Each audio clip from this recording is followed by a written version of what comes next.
और उन्होंने विधिवत दाऊ जी के साथ रेवती का विवाह कर दिया। अब रेवती जी सतयुग की थी और दाऊ दादा 28वें चतुर्युगी के द्वापरांत के थे, इसलिए कद में बहुत अंतर था। रेवती बहुत ऊंची थी, लंबी, दाऊ जी छोटे थे। तो कभी बातचीत करना होता तो ऐसे देख के बात करते थे। तो द्वारिका की देवियां जो है कहती वाह वाह, ऐसी दुल्हा दुल्हन की जोड़ी न भूतो न भविष्यति, ऐसी दुल्हन किसको मिलेगी। ऐसे मुंह करके देखना पड़े कहाँ है वो। तब दाऊ जी समझ गए तो मरी हंसी हो रही है। तो दाऊ जी परमात्मा ठहरे, उन्होंने अपने हल से थोड़ा सा रेवती जी का कंधा दबाया और संकल्प किया तो उनके कंधे के बराबर रेवती जी हो गई। ये प्रयोग आप लोग मत करना। हाँ, कि हम कथा में सुन के आए हैं, हमारी बहू भी लंबी है, दबा के छोटी कर लेंगे, ऐसा नहीं। रेवती साक्षात भगवान शेष की शक्ति हैं।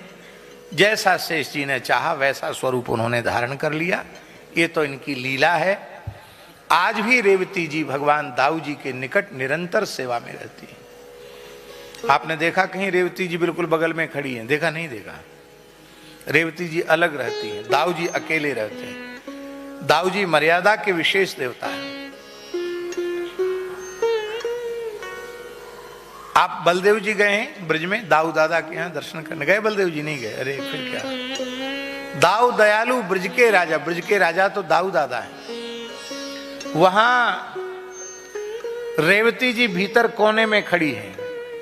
जब पुजारियों पंडाओं से कहते तब वे दूर से दर्शन कराते रेवती जी का, सबको दर्शन नहीं होता।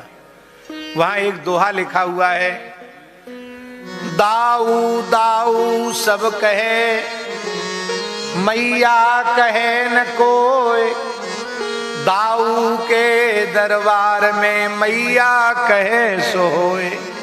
इसलिए मनौती सबसे पहले रेवती जी के यहाँ प्रार्थना करनी पड़ती है, तब पूर्ण होता। कोई किसी तरह की कामना हो, आप दाऊ जी का जाकर दर्शन करें, वहां ध्वजा चढ़ावें, वहां के ब्राह्मणों का सम्मान करें, आपकी कोई भी कामना पूरी हो जाएगी। पुत्र की प्राप्ति की कामना हो, पुत्री के विवाह की कामना हो, कोई भी कामना,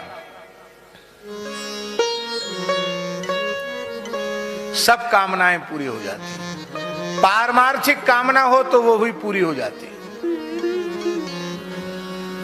सन 1995 की बात है, हमारा विरक्त वेश नहीं हुआ था, हम विद्यार्थी थे। तो हम भी गए, दाऊ जी हमारे शरीर के अग्रज थे, तो जबरदस्ती हमको भी कहा गया कि हाथे लगाओ, ध्वजा चढ़ाओ, संकल्प करो, मनोती मानो। दाऊ जी मनोती पूरी करते हैं।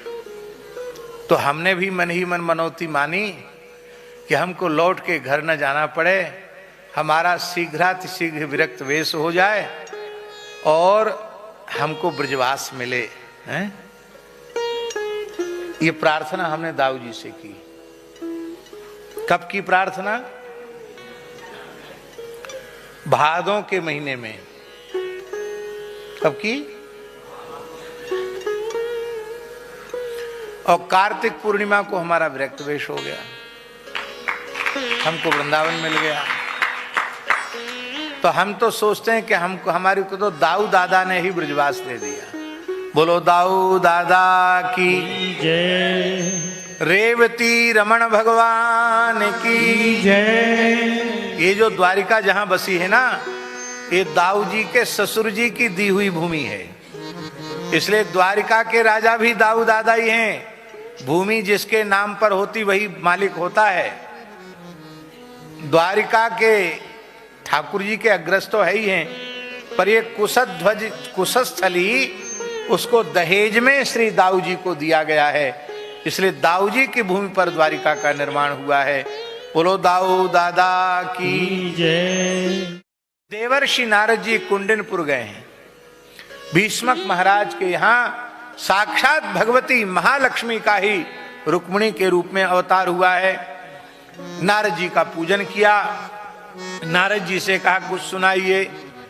तो श्री नारद जी ने वीणा बजाकर भगवान श्री कृष्ण के अवतार से लेकर के द्वारका लीला तक सुनाई पूरी। हाँ, ये बात लोग कहते नहीं, वक्ता लोग, पर भगवान के अवतार प्रयोजन से लेकर कैसे भगवान ने द्वारिका को प्रकट किया, यहां तक की संपूर्ण लीला श्री नारद जी ने सुनाई।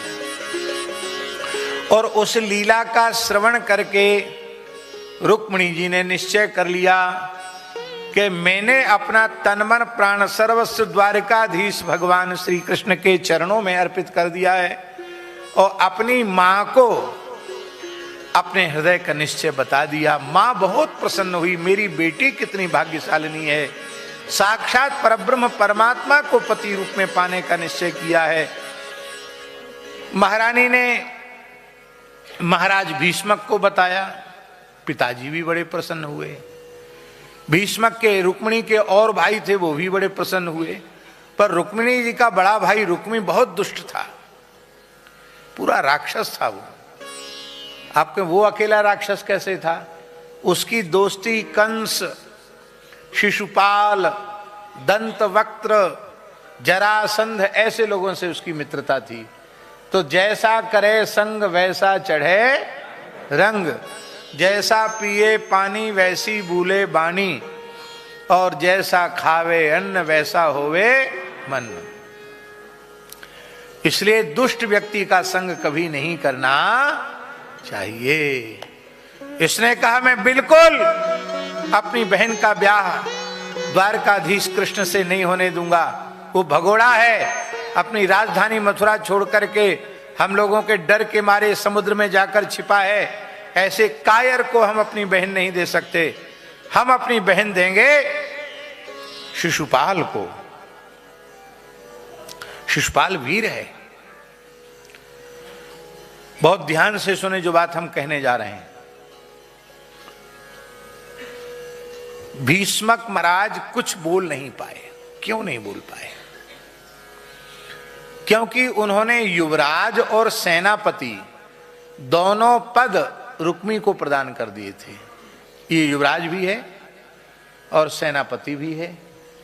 ये हमारी बात सुनेगा नहीं, हम प्रतिरोध करेंगे तो ये कंस के पद चिन्हों पर चलेगा, ये हमको जेल में डाल देगा, स्वयं राजा बन बैठेगा और करेगा अपने ही मन की। ऐसी परिस्थिति आपके घर में आ जाए, रुक्मी जैसा बेटा हो जाए दुर्भाग्य से, तो उसके दो ही रास्ते हैं। या तो घर छोड़ के चले जाओ, भैया जो तेरी राजी आवे सो कर, हम चले। और दूसरा उपाय यह है कि चुप हो जाओ। हुई यही सोई जो राम रचि राखा, को करी तर्क शाखा। चुप हो गए और भगवान के ऊपर छोड़ दिया। और भगवान तो सब समाधान कर, मन ही मन प्रभु मैं कुछ कर नहीं सकता, मेरी बेटी ने आपका वर्ण किया है, आप मेरी पुत्री को स्वीकार करें। हृदय से प्रार्थना की। और इधर शिशुपाल बारात लेकर आ गया। शिशुपाल भगवान का फुफेरा भाई था, बुआ का लड़का था। बारात लेकर शिशुपाल चेद राज्य से, चंदेरी से बारात लेकर के शिशुपाल आ गया। और इधर रुक्मिणी जी ने एक ब्राह्मण के हाथ में पत्र लिखा और पत्र द्वारकाधीश श्री कृष्ण के पास भेजा। अब आप ये मत सोचने लग जाना कि 5,500 साल पहले रुक्मिणी ने पत्र लिखा तो आज कोई कन्या किसी को पसंद करके चिट्ठी लिख देती है तो चिट्ठी की जरूरत नहीं, तो मोबाइल में सब हो जाता है। तो वो अनुचित नहीं है। देखो ये बात बहुत ध्यान से सुने। रुक्मिणी जी के विवाह का समर्थन उनके पिता कर रहे हैं, उनकी मां कर रही है, उनके भाई कर रहे हैं, संपूर्ण प्रजा कर रही है, एकमात्र रुक्मी विरोध कर रहा है। इसलिए रुक्मिणी का पत्र लिखना किसी भी प्रकार से मर्यादा के विरुद्ध नहीं है। और ब्राह्मण के हाथ में पत्र दिया है। जैसे ही पत्र भगवान ने पढ़ा उस पत्र से ये स्पष्ट होता है कि रुक्मिणी ने संपूर्ण कृष्ण कथा सुनी।